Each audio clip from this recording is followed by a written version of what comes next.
Hey everybody, Tim over from the Bulwark. I was on with Erielle, Reshef, who's in for Katie Tur over on MSNBC. Was on for a bunch of segments, so there was a whole cast of characters, former Senator John Tester, Paul Reichoff, Independent Americans, a bunch of us, and we covered a lot of issues. So I want you to stick around. In the third segment, we really focus on Pete Hegseth, getting in some hot water in MAGA circles. Generals speaking out against him.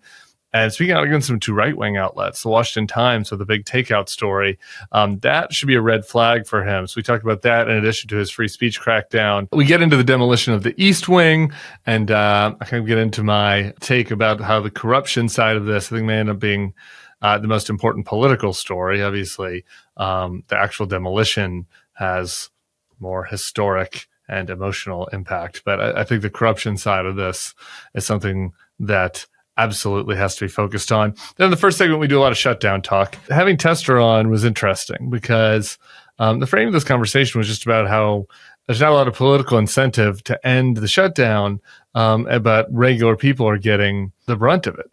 And in Tester's conversation, he was pointing out that there is in Montana programs, energy programs, other public works programs that have government support, and then obviously benefits that people are getting. People are losing this in a state that voted overwhelmingly for Trump, that voted overwhelmingly to boot him out the last round in the U.S. Senate. And so it's Trump's own voters that are suffering the consequences of this shutdown. And it's real. It's painful. It's lost jobs. It's lost benefits. It's creating financial hardship. And no matter how much Trump wants to try to punish blue cities and to go get revenge on his political foes, this is an area where he can't do that microscopically. And a lot of people that are in his coalition, his base, and that voted for him are paying a price. Obviously, could get into a huge conversation about this related to the farmers. And Sam and Andrew did a video on that the other day. You should go check out. And I'm going to be doing some interviews on this next week. So the shutdown politics are getting a little hinky for Trump. And I don't think that there's really, it's not getting so hot in the kitchen that he's going to have to fold anytime soon, I don't think. Eventually reality intercedes, I would say. So we will see exactly how and when that turns out. Much, much more on the shutdown, on the East Wing, and on Pete Hegseth. Getting brutist by some people inside his own Pentagon and inside his own right-wing movement, all coming up next. Stick around, subscribe to the feed right here. Appreciate y'all. We'll see you soon. Is the shutdown a winner for President Trump and the Republicans, or the longer this drags on, as Senator Tester mentioned, they're the ones with the power here, it looks bad? Yeah, I mean, look, to Jake's point, I think that the Democrats have done a good job of making this shutdown about the extension of these subsidies. And if people are seeing their healthcare premiums go up, I think Republicans are probably going to get blamed for that. To the question of whether this is a political winner or loser for Trump, this is maybe an unsatisfactory answer for people, but the answer might be basically neither outside of the context of the healthcare issue. We're 13 months away from the next midterm.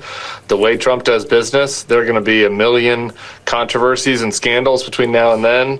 What the economy looks like next year is going to be a big factor in how the midterms turn out. I think that this shutdown is likely going to be a distant memory unless we're still shut down by then, which I guess is not a 0% possibility. But and so I think that because there are not acute political consequences for either side right now in the shutdown, I think that explains why this has been unlike some of the ones we've seen in the past, where this is going on kind of indefinitely, and there's not a clear path back to the negotiating table. Traditionally, or at least in modern times, this has been a Democratic president that wants to keep the government open, negotiating with a Republican Congress that wants to cut spending. So there's at least a terms of debate there to work from. We don't have that here. This president, I don't think, cares that much about whether the government's open or not. And as you mentioned, sees this as a winner. The Democrats have a base that wants them to fight, and so they see this as kind of a winner for them. And American people are suffering, and until that suffering becomes a political problem for one side or the other, I think this is going to go on. You heard Ashley say there the White House seems to be trying to temper some of the coverage of this and keep it a little bit smaller. Do you think they care? The White House cares how this looks to the broader American public? I don't think they do around the issue of construction and the East Wing. And I think if you watch I spent some time watching Fox yesterday, listening to Trump spokespeople. I think they're focused on kind of making fun of people that think this is a big deal, actually, and like saying like, oh, stop your pearl clutching or whatever. This is just Donald Trump trying to modernize the White House, and Donald Trump's a builder. I think they're happy to talk about all of that. I think one element that they're probably not that happy to talk about that I think's, to me, the more politically potent story here is the corruption side of this.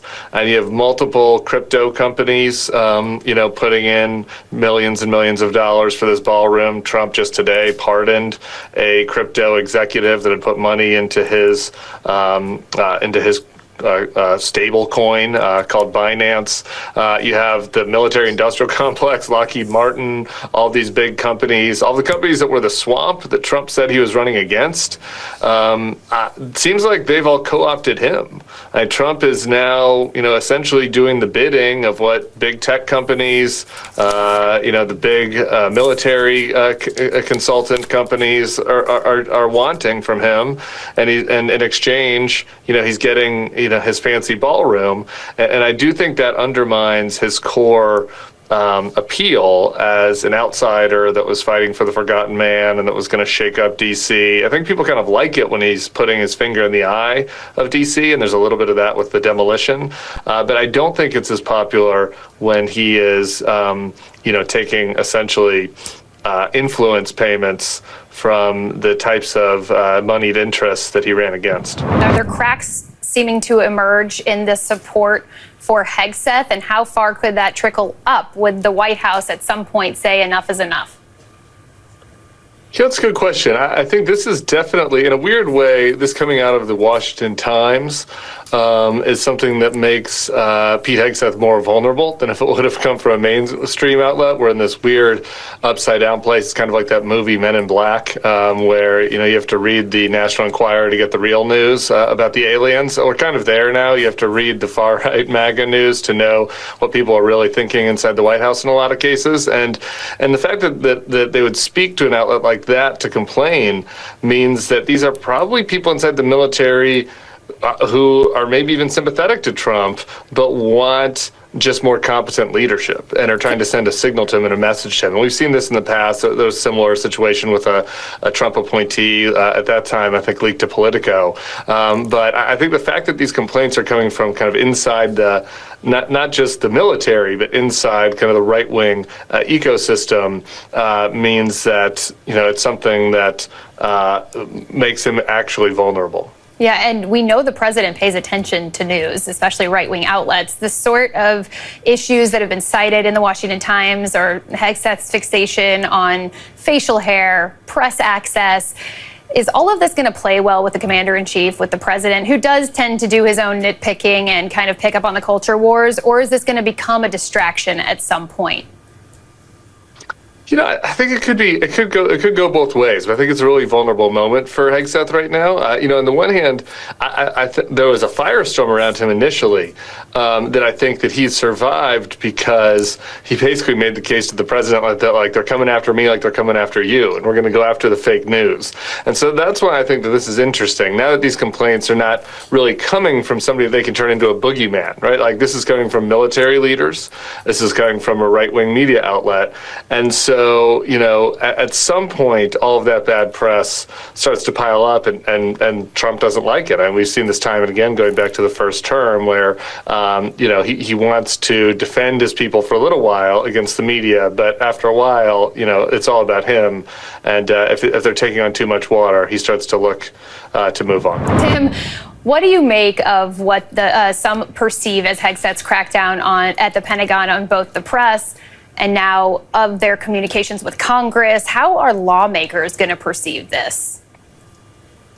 Well, I think that you can never make any money betting on Republican lawmakers to speak out about what the administration is doing, but conceivably this is going to annoy them, that they're at least going to complain about behind the scenes to Trump. I mean, the members of Congress and the members of both the House and the Senate who are veterans, who are on the Armed Services Committee, who are on these committees, they expect to have access to the military. They've been around for a while, a lot of them. They have had that access, and the idea idea that Pete Hegseth, a former Weekend talk show co-host, is going to take it away from them is something that bristles. And so I do think that he's going to get some pushback there.